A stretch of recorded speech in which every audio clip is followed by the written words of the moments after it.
goal was not to summon literal demons, but to release the participants' inner inhibitions through dark pageantry, a kind of psychodrama, to unchristianize them and exalt the carnal self.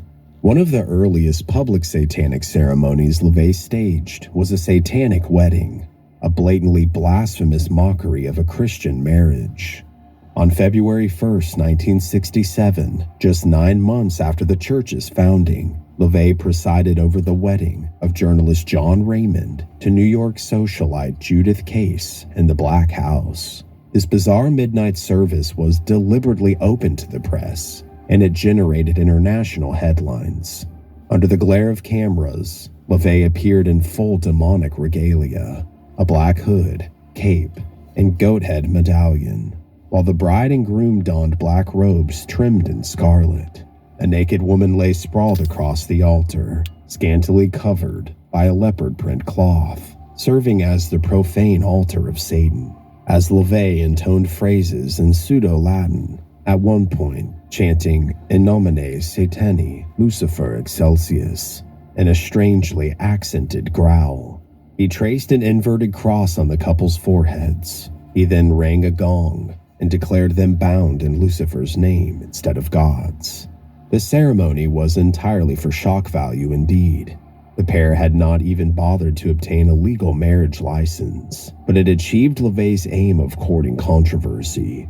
Reporters scribbled furiously as LaVey concluded by raising a sword and pronouncing that, "So be it in the name of Satan, our Lord." The next day, headlines around the world blared news of the witch's wedding in San Francisco and the devil priest who officiated it. LaVey was pleased. "We really pulled it off," he told the groom afterward, "and you can bet that the rubes are going to come back for more." The Life magazine spread on the event dubbed LaVey the Black Pope of his odd flock, a moniker he would carry for years. LaVey continued to feed the media's appetite for satanic spectacle. A few months later, he staged an event more brazen and ritual, the first recorded satanic baptism in history. On May 23, 1967, LaVey baptized his own 3-year-old daughter, Zena, into the Church of Satan in a ceremony deliberately inverting the Christian baptism rites. Little Zena, dressed in a tiny hooded robe, was seated on the edge of the Black House altar while a nude woman lay beneath it. As flashbulbs popped, LaVey tapped his giggling toddler on the forehead with his sword and intoned, "In the name of Satan, we dedicate you, Zena, to the left-handed path." The imagery was so outrageous that it hit front pages worldwide.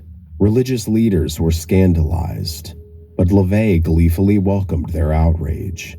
It only amplified the mystique of his church.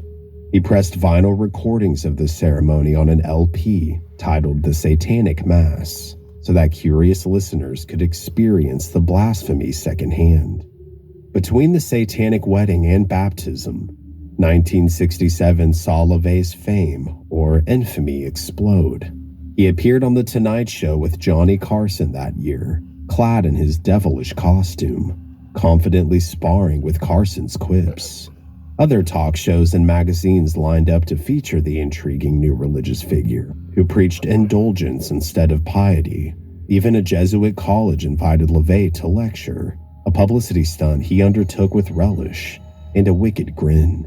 Behind the theatrical shock tactics, LaVey was developing the philosophical foundation for LaVeyan Satanism, which he would soon be codifying into writing. Stripped of the spooky trappings, LaVey's message appealed to many disaffected, rational-minded people in the late 1960s. He argued that Satan was not a literal demon with horns, but a symbol of rebellion, individuality, and the material reality of human nature.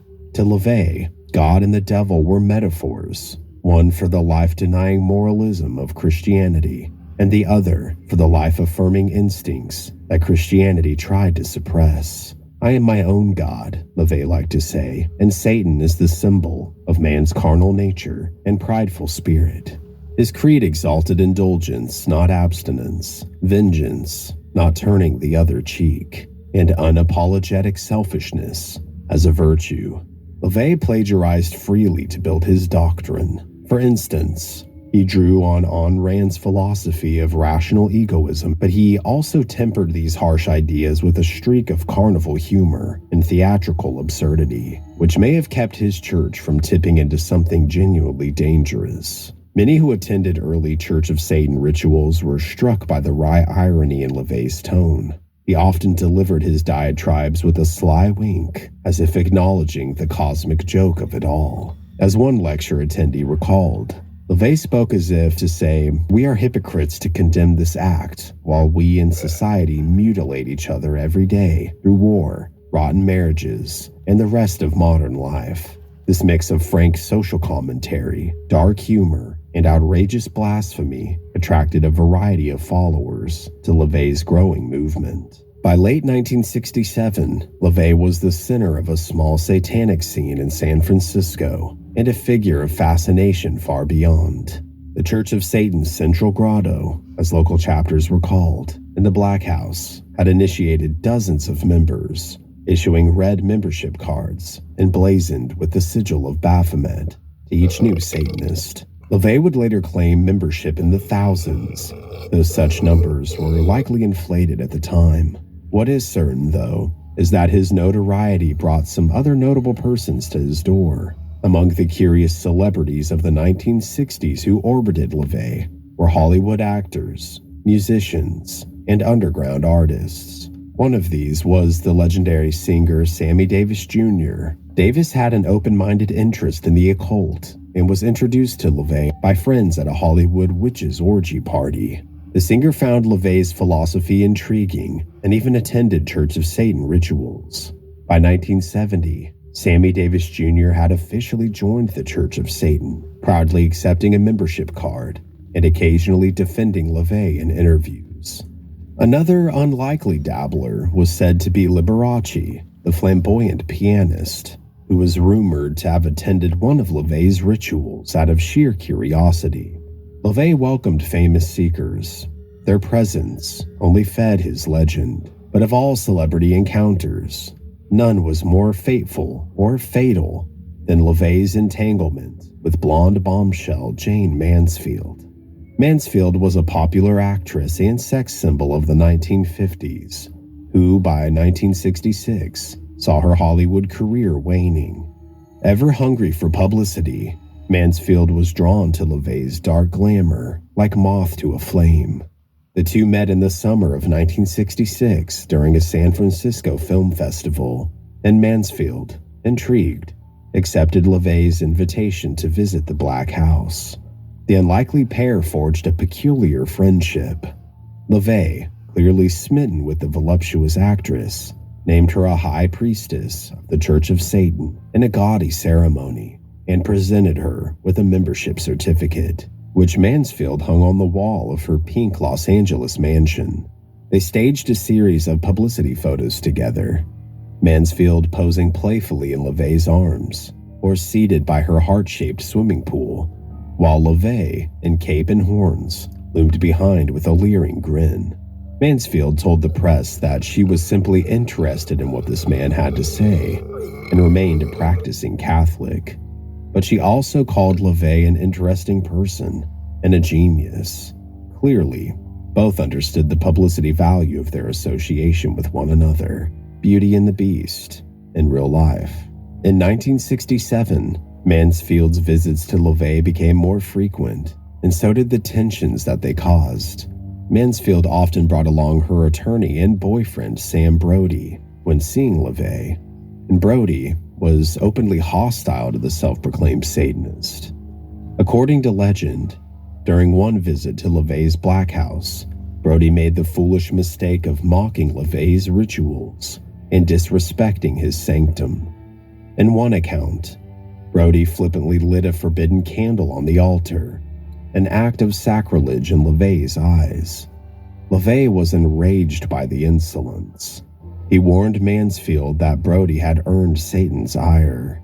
With a dramatic flourish, LaVey allegedly invoked a curse. "Your lawyer will die in a car crash within a year," he proclaimed. "Anyone with him will be killed. Get rid of him at once." Mansfield supposedly laughed off this dire warning at the time. After all, LaVey was known to be theatrical, but the events that followed were chilling. Over the next year, Mansfield and Brody were plagued by freak misfortunes. Mansfield's young son was mauled by a lion in a horrific accident, an eerie coincidence given LaVey's own lion habit. Brody and Mansfield themselves suffered a string of 7 car crashes in 1966 to 67, each one more serious than the last. Mansfield began to wonder if the LaVey curse was real. Then, on June 29th of 1967, just 1 year after her first meeting with LaVey, the curse appeared to come to fruition in the most tragic way. In the early hours of that morning, Jane Mansfield, Sam Brody, and 3 of Mansfield's children were driving on a dark Louisiana highway headed toward New Orleans. They had just finished a nightclub performance in Biloxi, Mississippi, and despite the late hour, after 2 a.m., the party was determined to press on to the next venue. As their drivers sped along Route 90 through misty bayou roads, a truck spraying mosquito fogger pulled onto the highway ahead of them. In the thick insecticide fog, the driver never saw the semi-trailer's rear end looming until it was too late.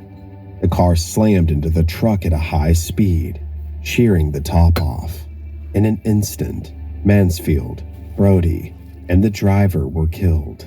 All 3 in the front seat died at the scene, while the children in the back miraculously survived with injuries. The crash was so violent that rumors swirled about Mansfield being decapitated, although in fact she wasn't, but her skull was crushed.